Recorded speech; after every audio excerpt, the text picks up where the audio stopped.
This is AI4Leaders by AI Leaders. Practical, to-the-point content helping you drive results with AI. Here's Chris and Frank. Hi, welcome to the AI4Leaders podcast. I'm Frank Strickland. I'm Chris Whitlock. Chris, before we get into today's topic, which is going to be around model development in the AI space, we want to offer to our listeners a free gift. If you go to ai4leaders.com, we have something there for you that is relevant to project leadership, and it is covering a step in the project process for AI that no other methodology out there today covers. And so we want to offer that to help you, whether you're leading a project or you're leading a program or you're interacting with people in the project process. We want to offer that to you. We think it'll be helpful in you creating and delivering results through AI projects. So Chris, what are we talking about in this episode? I think the essence of what we're about today is helping leaders think about and balance the AI hype and then the reality of what comes from AI development and deployment. We'll use a real world case to illustrate some of the challenges and getting a little bit beyond kind of first surface concepts and excitement to what are some of the challenges that come up in performance. So if you're really excited about AI, really excited, or if you're a bit cynical or skeptical, or you're someone who has to deal with those who are really excited or those who are cynical and skeptical, I have now covered the entire universe of humans. This episode is for you. So Chris, where do you want to start? Well, I was just laughing as you were saying that, and sorry we haven't talked about this at all, but I was remembering a story from our time in the remote sensing arenas, space sensing, aircraft sensing, and I was in a really passionate discussion with a fellow who was smart, long-term military member, senior officer, and he was very passionate that we should be able to rapidly develop a particular sensing capability. It was something that he had experienced in a video game. And as I was interacting with him, it just struck me, you would need about 3, maybe 4 Nobel Prize winning breakthroughs in order to make that thing real. You know, it's easy to conceptualize, it was easy to talk about, but to make it real is hard. And to me, that's a lot of what we have to balance in this space. Is it's easy to conceptualize AI applications. Sometimes that works to our great benefit, but other times, if it's detached from the reality of development and deployment of models, it actually hurts us. And it to me, it's corrosive to what we're trying to accomplish with AI. So we need some realism in the mix without losing the excitement. Yeah, here. It's interesting to me in going around, and we've been around with a lot of groups, just when you think about what types of problems might lend themselves well to AI development and deployment. And just to be clear, there are some basic fundamentals that we would expect. It's something that happens fairly repetitively. So a human does it, they do it pretty repetitively. That may be to fairly strict standards or general guidelines, and that lends itself to AI and machine learning types of modeling. If I have a repetitive process, it's routinized. Even better, it happens at a very high volume, so it's sucking up a lot of hours and time in the human context. But to me, the others regard data types, and I think our experience has been people tend to think, I would argue rightly, tabular data, numeric tabular data, is relatively easier to attack than say, text data that is unstructured, or unstructured signal data, image data, things of that nature, which may require more work to get to a point of high performance. They're doable, eminently doable, some huge successes there. But just when you think about what is easier, people need to develop that capability as a leader. You need to develop a capability and just a sense for knowing what's harder, what's easier, and how do I explore that with the right kinds of questions. Yeah, thinking back on our careers, Chris, so very simply, and we were doing this in the late 80s, early 90s in the classified reconnaissance program that we were working at Naval Research Laboratory, what is now part of the National Reconnaissance Office. Very early days, just seeing a certain type of emitter and seeing that emitter behave in a certain pattern then allowed us to ring an alert to a watchstander and say, hey, the Soviets are probably conducting this type of activity. Now, fast forward, to the present with the compute and the modeling capabilities, but especially the data and the compute available to the models, and the math capabilities, looking at a wide variety of parametric data, of structured data, and doing things like predicting when there might be a certain type of military event that we want to warn the U.S. military of, right? That's what that is an example of what you're talking It would about. be an example, and something that may not be that extreme, but a predictive maintenance example. So I have streaming data, telemetry data from different sensors that are on an aircraft or a ground vehicle. That data is coming to me in a structured format. It may be largely numeric. Can I build a model that gets in front of equipment failures so that I can run some form of preventative maintenance in order to avoid more harsh amounts of downtime? So yeah, to me, they can range very widely. Well, they do range very widely. Basically, anything a human is doing in looking at data regularly, is a potential place to deploy AI fruitfully. Yeah, when you emphasize potential, I'm chuckling, Chris, because I'm thinking of a colleague that we worked with, and you said this earlier. This particular colleague, and in a number of these cases where people were very excited, smart people and technically competent people, with advanced technical degrees in math or computer science, et cetera.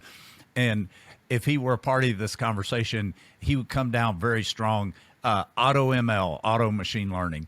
The types of models, broadly that Chris and I are referring to kind of fit within the category of machine learning that we can talk about in a different episode. But he would be like, hey, you've got the data. You can go to this auto ML capability with this cloud service provider. Plug it. Yes. Right. In Kentucky, we would call that. Yeah. In Kentucky, we would call that Shazam, and it would happen. So maybe want to take an example and walk them through. Yeah, from I commercial. was struck by one that I had run across in an article very recently, and I thought it would be useful to show that. But if you think about what is an activity that humans are engaged in regularly, that all of us, everybody listening to this, has some involvement here. This pertains to stock market investment decisions. So can AI-related capabilities help us pick a stock to invest in, over some period of time? If I've got a portfolio, can it also make recommendations to me on when to sell that, because I'm trying to optimize the performance of my portfolio? And that's something humans do. It goes on all the time. We got a lot of hands on it. And have been doing it for decades. A long time, right? And it's a Lot very of experience. it's a very data rich environment. I mean, when the stock markets are up every day, you've got a gigantic amount of information that is passing over networks across the range of stocks. And a lot of that is structured and numeric data. But then there's also, there are articles and analyst reports and things like that that are being written. Can I use AI to outperform humans in the selection of stocks for a portfolio? And there was a recent article. I think we ought to pop that up, Frank, and just use that Okay. and talk through it a little bit. All right, let's take a look at the article. So, Chris, here we have an article from Bloomberg on that effort to train AI models to outperform humans in managing these stock portfolios. Yeah, and I thought this was really done. Aaron Brown, who wrote this, it's a short, crisp piece. You can look it up. We're not going to scroll through the whole thing, but there's something in the first paragraph there, Frank. If you just pause there, his sentence is, "After all, humans are notoriously bad at investing." That we might take as a clue. So we want to outperform humans with AI. Computers can run 24/7, 365. They don't get tired. They don't sweat per se. Obviously, we can exceed the limitations of them. But we're trying to build AI and machine learning solutions largely around these environments which have a heavy repetitive content. They're routinized. There's some kind of standard or guidelines to help you navigate to the creation of a high performing AI solution. And I read this article and it literally rocked me back when I saw that sentence in the first paragraph. Humans are notoriously bad. Interesting, was my first thought. Now, he's already given away the bottom line of the title, which is the early AI efforts with this. And he uses, and we won't go through them in detail, but he uses a couple of specific stock portfolios and efforts which have been founded around AI models to select stocks, both for acquisition into the portfolio and selling them out of the portfolio. Bottom line is it's performing half as well or less than indexes are performing in the same area, where humans are putting together indexes or humans are putting together portfolios. AI is not performing spectacularly. All right. And I think what's interesting about that to me, Frank, is, when you think about it and we think about machine learning, so I might take 6 months window on a particular stock and it's going up in performance. Well, that might be a success case for training. So I can take that snippet. Hey, that looks good. What's the data around that helps me to predict when it's likely to be on that upward slope again? You can notionalize that, you can conceptualize that. And in math, we don't have to have the picture, we just need the data. But it's not hard to conceptualize how you could apply machine learning. But I think when you pause and think about it, you can begin to notionalize, well, what would some of the challenges be in doing that? Like, is it one model? Is it many models? What is the challenge in creating a high performing solution that will accurately pick when to onboard and offboard a stock out of a portfolio? And for what industries? Is it the same model for all industries? Is it the same model or modeling approach for large cap stocks as well as small cap stocks, et cetera, et cetera? Yeah, I was reminded, and people that are very familiar in the modeling and simulation space would not be surprised, but there was a period of time where I had to focus attention on energy, the Department of Energy, et cetera. And they have some very large scale models in the DOE environment, Department of Energy environment. One of them is the National Energy Modeling System, NEMS. And you've got the Energy Information Agency that pulls a lot of this together and will orchestrate evolutions with NEMS. I was in a passionate discussion with some people at one point, and they were remarking because we were having troubles nationally. It was in a period of significant economic distress, but the models were suddenly performing quite poorly. And a facet of the commentary was we often build these modeling and simulation solutions with some expectations around stable process performance, stable relationships. And then when we get into periods that run outside those normal expectations, the model performance suddenly plummets. Well, you can imagine that could be an issue in a stock market context. Yeah. I don't The think basic that's word an investor would be thinking of here is volatility. Yeah, exactly. And these, interestingly, if you read this article that Aaron put together, some of the volatility metrics are not that wildly different in this particular setting. You know, what I'm giving you is not, that NEMS example is not immediately equal what's happening here, but it makes me mindful of it, meaning it's not a slam dunk to build a model in an area like this that will outperform. And when we approach predictive maintenance, logistics, ISR applications, Targeting. command decision making to include targeting, there are a lot of complexities in creating these solutions well, particularly when they're going to be in the context of autonomous systems. So now I'm wrapping it in some physical apparatus and expecting the machine to drive performance well, irrespective of the task. It doesn't need to be a combat task. It can be combat support or other combat service support task, but we should just be mindful of that. Now, Yeah. one thing that was interesting to me, oh, go ahead. What were you going to say? No, just, at this point, so, back to those three classes of people, they're people that are kind of drunk on the hype. They're people who are just gigantic Eeyores. And, if you're not hip to Tigger and Eeyore, you need to go look at some YouTube video. It's just kind of classic animated characters. But there are people that are just Johnny Raincloud Eeyores, who right now are, really happy because they're going, see, this, it can outperform humans.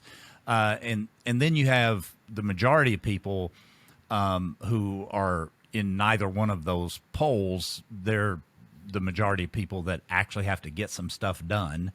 And they don't have time for the hype, and they don't have time for the cynicism. And so, our interest is in helping that third group.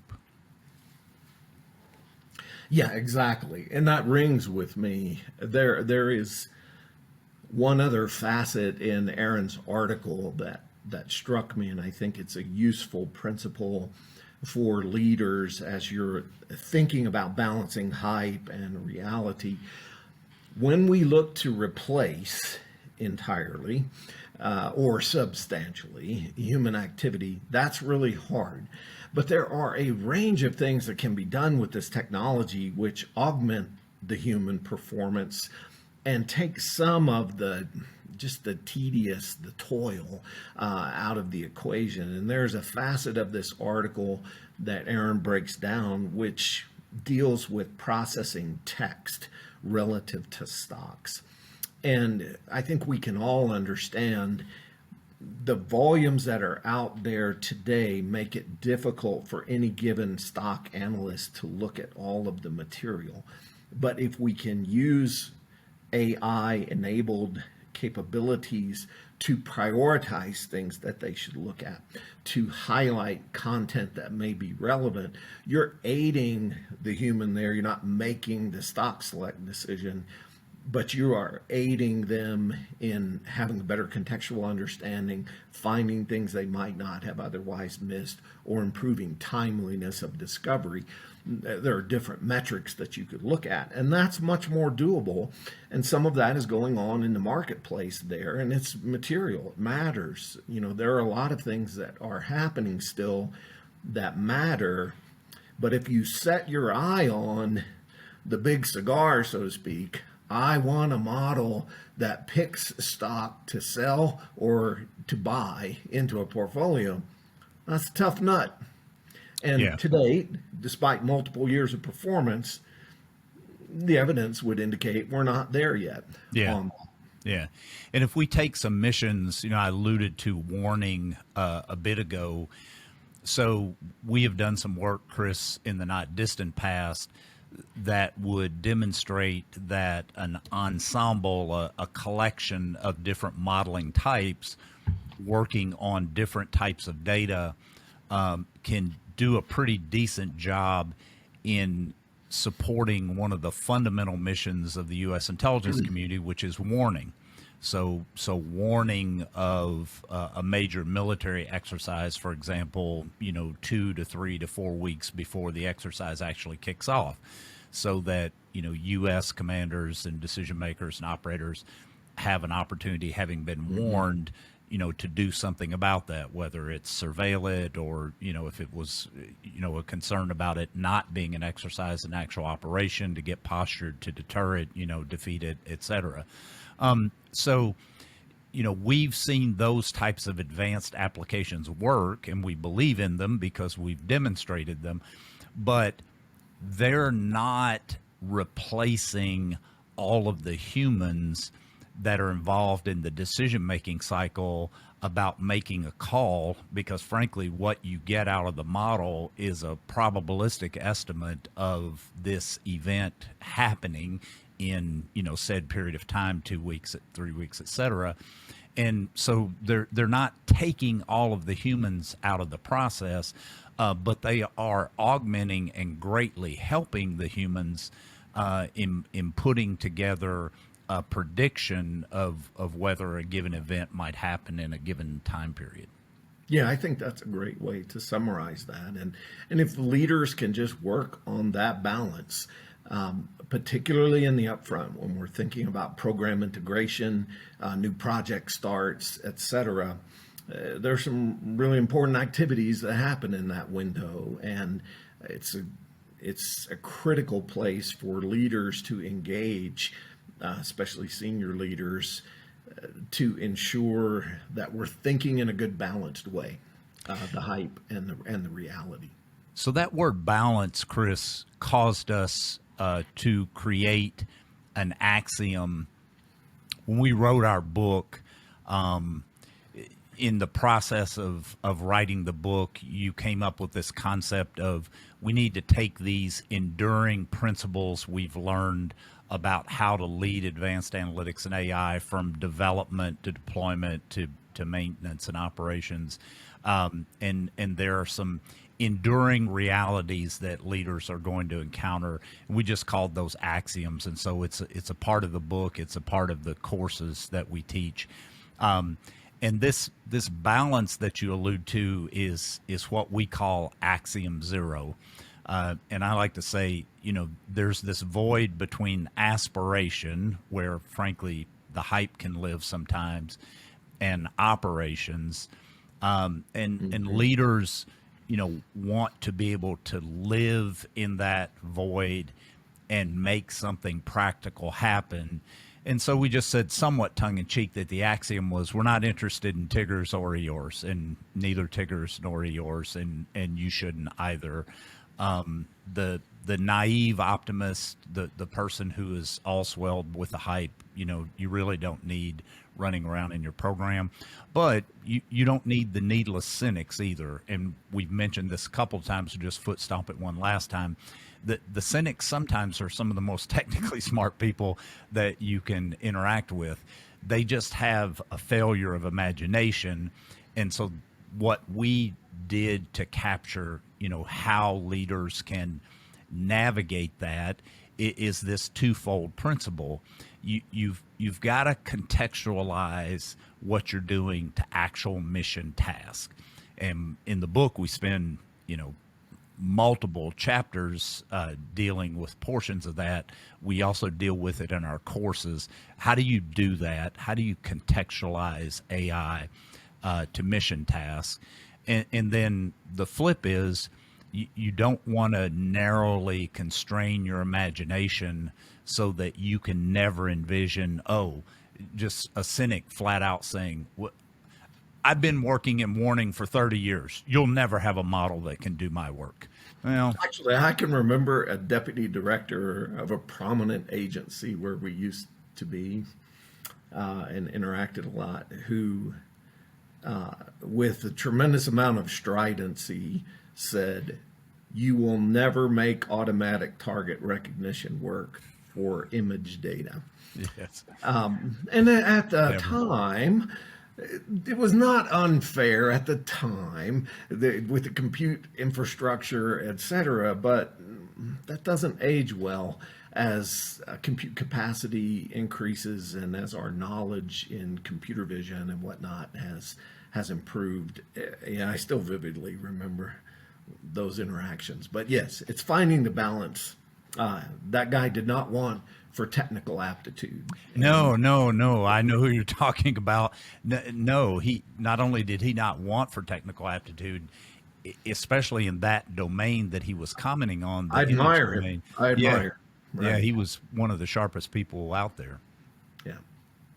Yeah, so we would offer this axiom and the definition here, and then how you contextualize to mission task.